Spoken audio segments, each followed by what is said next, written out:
Hi, I'm Zoe and I'm the editor of Hitched.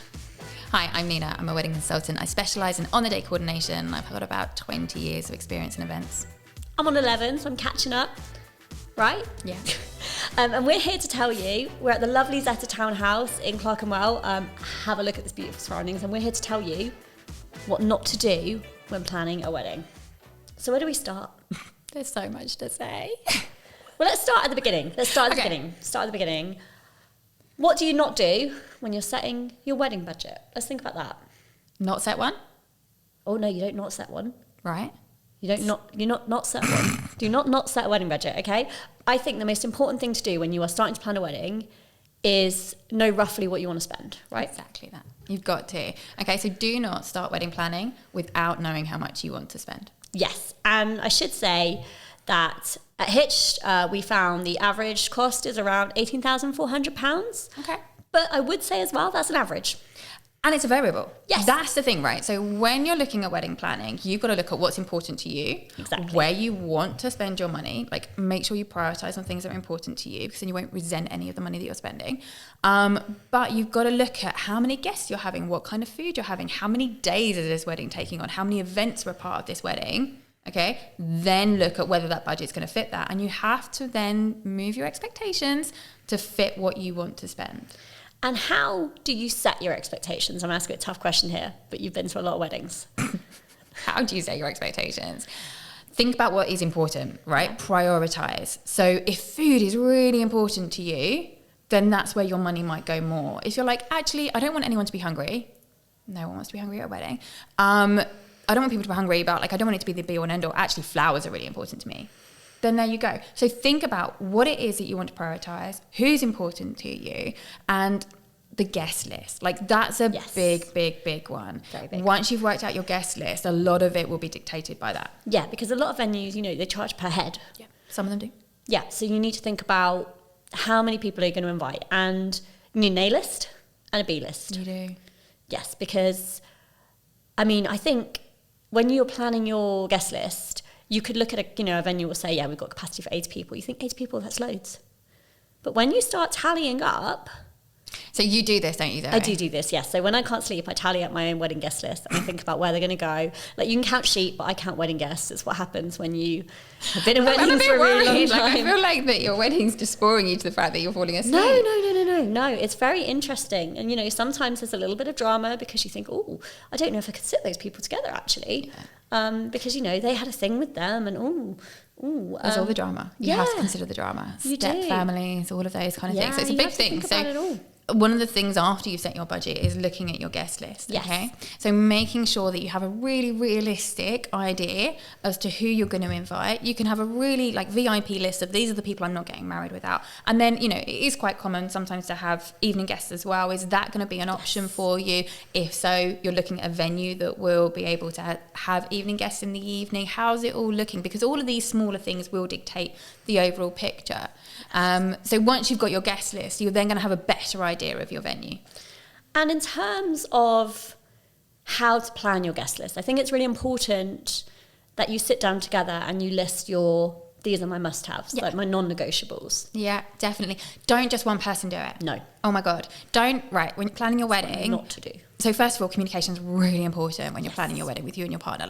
You've got to make sure that this is a joint venture. And there might be points where different people are interested at different times. That's okay. Mm-hmm. But I think just making sure that communication from the outset is really key and there.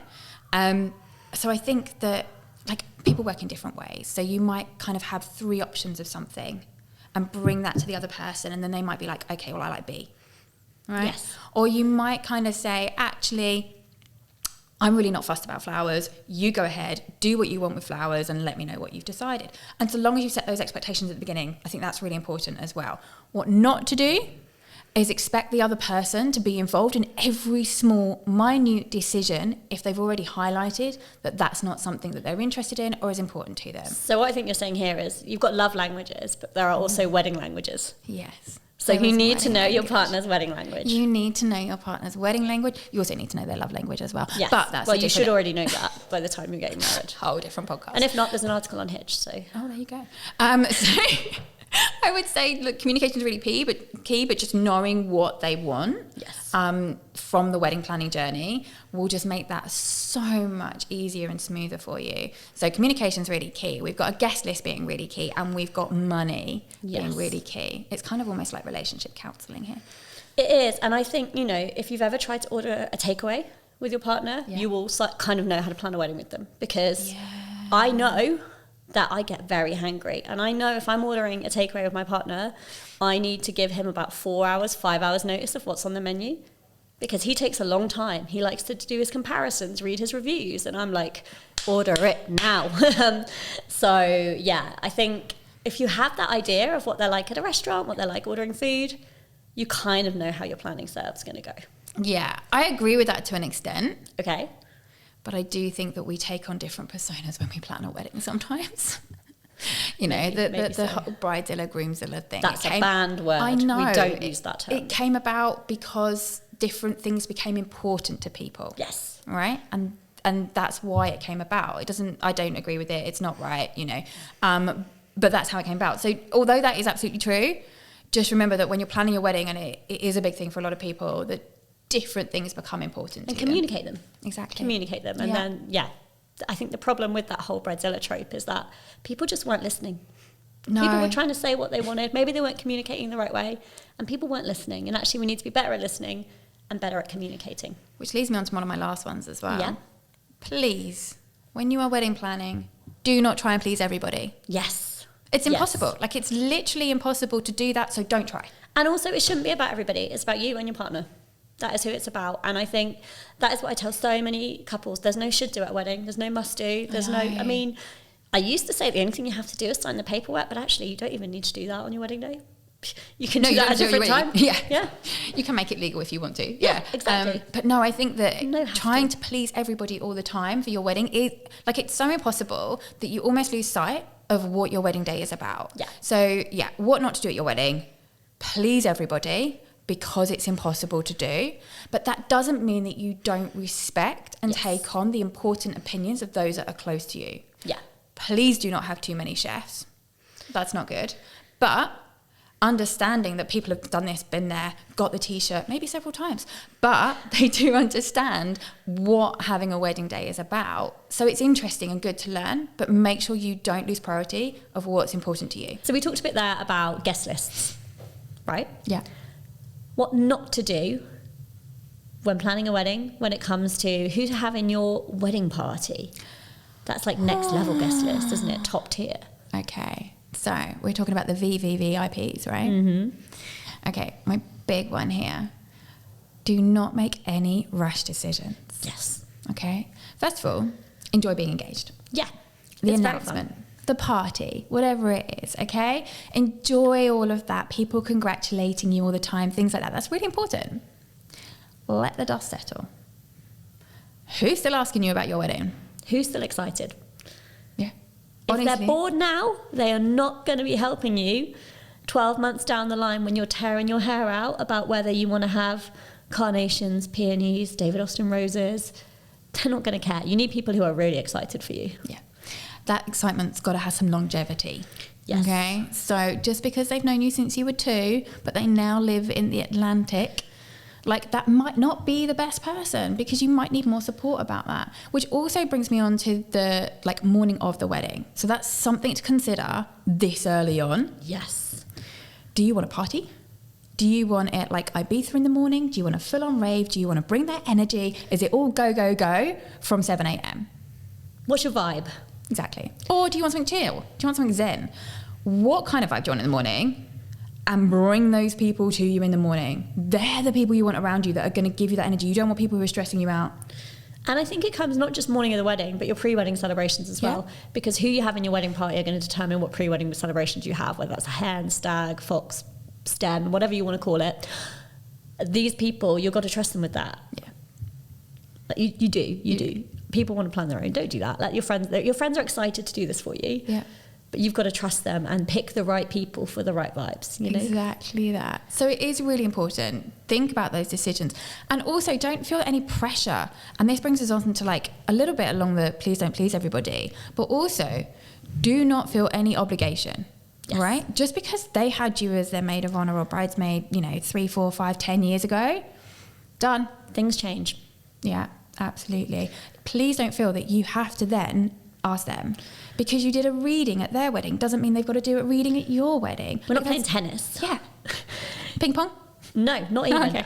No, we're not. So I think, yeah, you have to be free of obligation. If you know somebody is quite likely expecting to be in your wedding party and you don't want them in, I think it's good to let them know and maybe think of something they can do. If it's going to hurt their feelings, think of something they could do instead. Yeah. That's a nice way around it. But again, there's no obligation. There's no obligation. There are lots of other little mini jobs on the day that people can be involved in. And I think just so long as you're very clear as to them as to why, then it's okay. And the why can often be down to bringing it back to your budget. Yes, because I was going to say, every person you have in your wedding party comes with a cost. They do. And it's not just, can I pay for their dress, hair and makeup? It's, can I pay for a gift for them? Do I need to buy their shoes? Do I want them to wear certain jewellery? What flowers do they need? Yep. And all this stuff adds up. It's really expensive. It's depending on your budget. So you've got to be clear as well when you're asking these people, like, this is what I'm going to pay for. If you wanted anything outside of this, then I'm like more than happy for you to do it, but I won't be covering that cost. Again, setting expectations. This is what weddings are all about, by the way. Communication, expectations, right? No obligations. It's our new tagline. I like it. So I think it's really important that you have those conversations again about, like, we're going to pay for the dress, or we're going to pay for the suit, or whatever it might be. But shoes, you can cover shoes. I really don't mind. And you have to let people choose. If they are funding it themselves, they have to be given choice, because if this is something they're paying for out of their own pocket and can use again, it has to be something they like. Because do you know what? I get asked this a lot. I get asked this probably at least once a week, right? And I always say to people, bridesmaids and all other members of the wedding party are people too. They are not just props for your photos on the day. Not? They are not. They are not. Oh my not. God, I thought they were. I thought they were literally there. Dolls to dress up. Just to make the partner look... Yeah, you have like this aesthetic, and I think we could probably blame Instagram of your bridesmaids all in a line, all dressed in a particular way, and I think it looks lovely. Of course it looks lovely, but if on the inside they're absolutely dying because they hate how they look, or they're wearing satin and they're worried about how it clings to them or whatever, and you haven't taken the time to consider that, you're not being a good friend. And also I think it's really important that you do consider exactly other things as well. Like, we're saying bridesmaids here, but there's bridespeople, bridesmen, there are groomspeople, bridesmaids. You like bridesmaids? Love it. Man of honour, also have that conversation as well. Wedding party is a broad term, and there are many different roles that come under that. Absolutely that. So again, communication, setting expectations, and just making sure that you've considered all the aspects that come with asking people to be part of your wedding party. And again, it comes back to obligation. There's no obligation to even have a wedding party if you don't want to. Do you know, I've got so many people that are not doing that now. Really? And I quite like it. I'm here for it. I think it does take the pressure off of you. You might have 1 or 2 people that you want there in the morning, but otherwise, See, I think I'd do guests of honours. Like guests of honours? Yeah, have a few guests who are my top tier people, but I wouldn't tell them what to wear, how to have their hair, anything like that, because I've been in that boat, and it's stressful. It's really stressful, actually, knowing that you are going to be in lots of photos and you have no control over how you look. It is very stressful. So I think I would say to my guests of honour, you can dress how you like, have your hair how you like, do what you like, but I would like you to be there in the morning, or I would like you to give a toast, or I would like you to do this. So should actually we be saying as well, what not to do at your wedding is ask someone to be part of your wedding party and expect them to do it. Yeah. Oh yeah, absolutely. It's an ask. Yeah. It's not a demand. There is definitely an expectation, isn't there? That you're going to ask someone, they're going to say yes, and they're going to do it. But what we're actually saying is that there are people out there who don't want to do that. They don't want the camera on them. They don't want to have that pressure on the day. And there is pressure with it.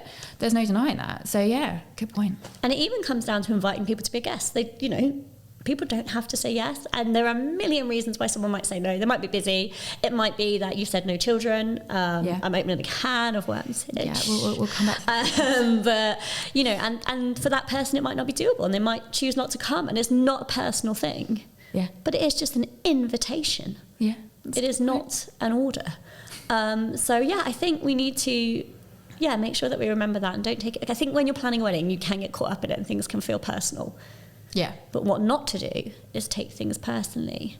And I've said the word invitation, so maybe we should segue into invitations. Okay. Because there's a lot of questions about that. Wedding invites? Yes. Ooh. When to send them? Ooh. What to send? Who to send them to? There's so I'm many going to put you opinions to the about test here, okay? Let's see. Should we, I'm going to wait for all the wedding planners to come at me when I answer this. Well, I'm here. It's okay. I feel like maybe we should count to 3 and say when you should send your wedding invitations. 1, 2. Okay, hold on. No? When not to send your wedding invitations. Oh, no, I was going to say when to send them. Okay. When not is too hard because that's abstract. Let's say when we should send wedding invitations. Okay. 1, 2, 3. 3 months. Okay, good. That was good. That was cool. That was good. 3 months. Okay. That's I think that's the tradition. It used to be 6 weeks. Yes. But that's not enough time. No. Especially our postal service is quite slow these days. Oh, we have a postal service? We do. Yeah, it's quite slow. And I think you want to be on top of things with your venue ahead of that time. A lot of venues want the information 2 months out. Caterers need information. Venues sometimes want the information. You want the information. Yeah, you just want to know. Yeah, you need to plan for this. And I would say 3 months is a sweet spot. What not to do is send them too early. Yes. Yes, because people forget. No, can I say something? Yeah? People don't care about your wedding that early on. I'm really sorry. Some people do. Some people care. Right, your mum. But not everybody cares. Not everybody cares. They care a little bit, but they just don't care that much. They don't care enough to be like, right, that's a wedding invite that I need to keep safe, not lose, and make sure it doesn't go to the bottom of my paper filing. Oh, what's the word? System. Paper filing pile. There we go. Say that fast, people. 6 months out. It's just not on their radar. For me, I have a wall planner. Very old school, of course I do. And if it's not in the year of the wall planner, it doesn't go in my head. Yeah. Okay, can I add something to this then? Yeah. When not to send your wedding invite. Please say don't get a wall planner. No, I'm here for stationery. Do not send your wedding invites at Christmas or with your Christmas cards. Yes. They'll get lost in the mix. They really will. Everyone is so focused on what Santa's bringing that it's really not going to be important at that point to them. And there's so much post, so many cards, you know, Exactly. Let your wedding invitation have its moment. If you're spending the money on it and you're making it look pretty, or you spent a lot of time putting it together, or you've designed it, whatever it might be, have its moment first week of Jan. Lovely. Yeah. If you're getting married in March, you've got permission to go slightly under 3 months or slightly before. Yeah, because of Christmas, but no one else knows, sorry. Yeah, I think that's really, really important. And also, when you're recycling your Christmas cards at the end of Christmas and things like that, you don't know what's going to get mixed up with that, and it easily could be your invite. Yes. But this has got a huge caveat. Okay. This is on the basis you've sent your save the date. Yes. If you haven't sent we a need save to the talk about date. save the dates. Okay, right. So save the dates. This is when to send invites on the basis that you've sent a save the date. Okay. If you haven't sent your save the dates, fine. Get them out whenever you want, as soon as you want. That's good. Everyone needs the date. As soon as they've got the date, that's okay. But otherwise, the Christmas is not the time. So I say if you're not sending a save the date, 6 months notice at least, around that time. Yeah, I mean, I think everyone should send save the date, even if it's just a text message or you've told everyone. It doesn't need to be a big thing if you don't want it to be, but it needs to have happened. Yeah. And of course, your key people will be aware of your wedding date, probably from the minute you book them, because you will excitedly tell everybody. Exactly. And you can build a wedding website as well. So wedding websites are really good, and allow you that extra time to design your stationery and things, because to be honest with you, the only real reason that people might want more information earlier is if they're coming from abroad, or they've got to travel, they need to book accommodation, they're making a big holiday out of it. That's when wedding websites are really, really, really good. They make sure that actually all the information they need is on there and accessible when they want to get it, which means they're not bugging you. Yes, and I'm a big fan of wedding websites. You can build your own wedding website on Hitched. It's a very easy process. It's free. They're very nice. But it is so helpful because you do not want to be that person that people are texting. You don't want it. You just want all the information. You can have an FAQs page and put all your details on there. And also you can integrate your RSVP system as well, which is really handy. Yeah, RSVPs are a common one. Everyone's like, do we still include an RSVP? Do we not include an RSVP? Take it online, I say, because it saves you a lot of admin. Yeah, I mean, don't get me wrong. I really like stationery. I Me really too. do. I love it. stationery. So I don't want to say no one should do an RSVP because they're nice. And the older generation, they really like to maybe go and get an RSVP or send it or write a little note. And it's really exciting getting those cards back through the post. I do love that. But I think there's a place for both, online and postal. Options. Options are good. But I would say, I think if you are going to try and do it online, maybe only send the RSVP cards to the people you know appreciate them and want them, because otherwise you're going to be wondering, have they just not RSVP'd? Have they posted it to me? Are they, Yeah. I think you've got to be, you've got to be to. organised, have your system. Yeah. Yeah. Oh my God, have a system, people. Spreadsheets are glorious. Have a system. Or you can use the Hitched app. Or the Hitched app. It is its very own spreadsheet, but better. Anyway. Yeah. It's really good. So yeah, and I think we need to talk as well about, we're talking about what not to do when planning your wedding, and I think we need to touch a little bit on the suppliers that are going to go with you on this journey. Okay. Because you build a wedding team, right? Yeah, you do. And you're a little bit like, I like to think of it as like you're a little mini celebrity at this time. You've got an entourage, you've got hair and makeup, you've got planners, you've got photographers. This is the closest to Kim K you're ever going to be, and it's a good thing or bad thing. I don't know. I'm not going to be Kim K one day. Sorry. Oh man. But this is your chance to live like a Kardashian on a very small scale. And these people have loads of experience. Like, I am a very big fan of wedding suppliers and venues, and I love chatting to them about what they know. It's why you're here today. And what can we be asking them? What should people be doing? What should they not be doing? So what not to ask your suppliers? Yes. Is stuff outside of their remit. Okay? Ask them about what they know and what they're good at. in their fields. Exactly that. So ask them that. Ask them questions around what they do. Don't go to your photographer and ask them a logistics question about the day. They might be able to advise and guide, but they haven't got an overall umbrella look of your whole wedding, okay? So go to your dress. Okay, here's a really good one. Yes. Bustling your dress. Oh. Yes. I've had to bustle a dress once. I call myself a wedding expert. This tested me. I was doubting myself. You surprised me. I thought, how hard can it be? Easy. I'd had about 2 bottles of red wine. I was under my sister's wedding dress for some time, flapping about in layers. Oh my goodness. There are lots of pictures of me out there in the wedding industry with my head up wedding dresses. I'm not gonna lie. Occupational hazard. Yeah. So here's the deal. Go to your dressmaker. Don't get them to show you, because you can't see that way. Like, what are you meant to do? Like, literally take yourself out the dress, bustle it, then get back in it? No. Get them to show whoever's with you and take a video of how to bustle your dress. Before the wedding, then show a couple of people, not one, a couple of people, how to do it and everything else. This is their homework, their wedding homework. This is about, send it to them. Make sure they put it on their phones, okay? And at that point, you want to bustle your dress, which you've already pre-decided, by the way. Come in, grab one of the people that you can see that you've shown, because that's why I don't do one person, because that person might be in the toilet. Right? Might have gone home early. I hope not. But make sure that you've got them to then understand how to bustle your dress, so it's seamless, because otherwise then you're looking around for an expert to come and bustle your dress, and guess what? A wedding expert.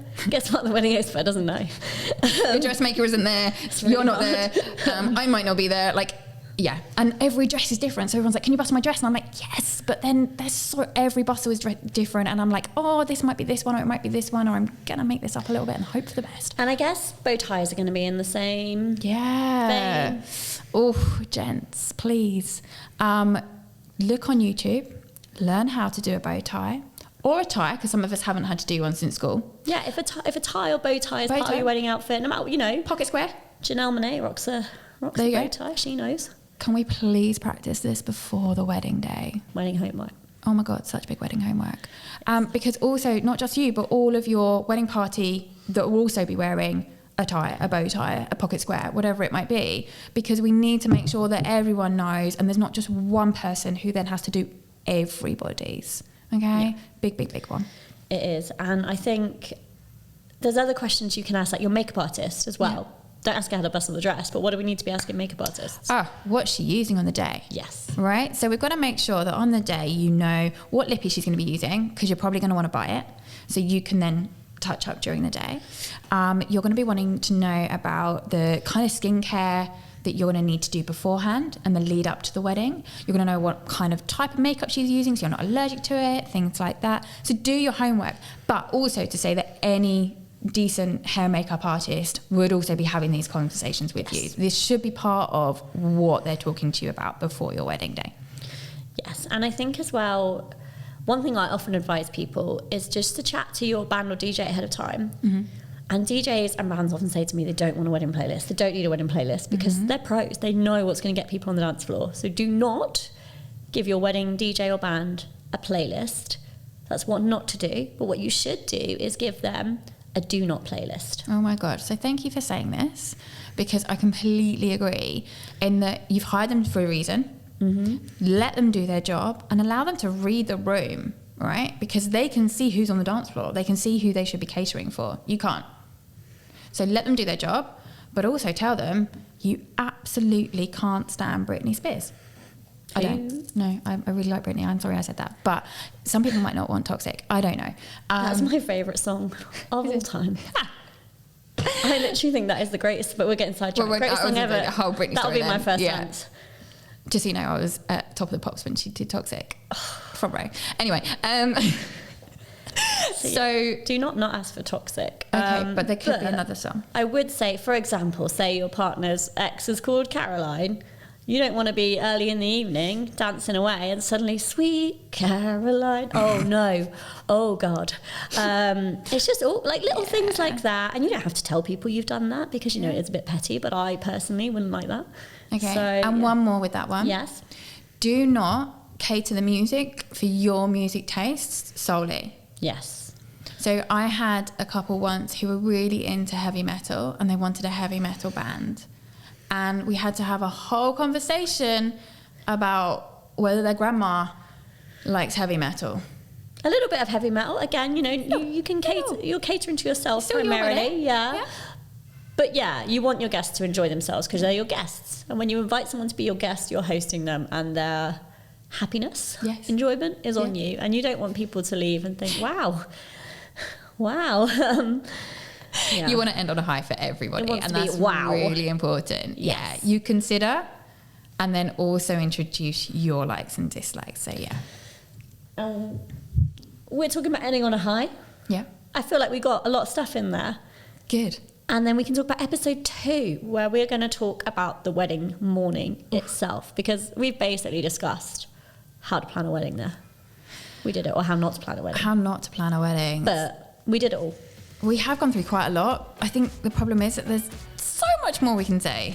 Yeah, well, we'll save that for the next series. Okay. But episode 2, wedding morning, stay tuned for that.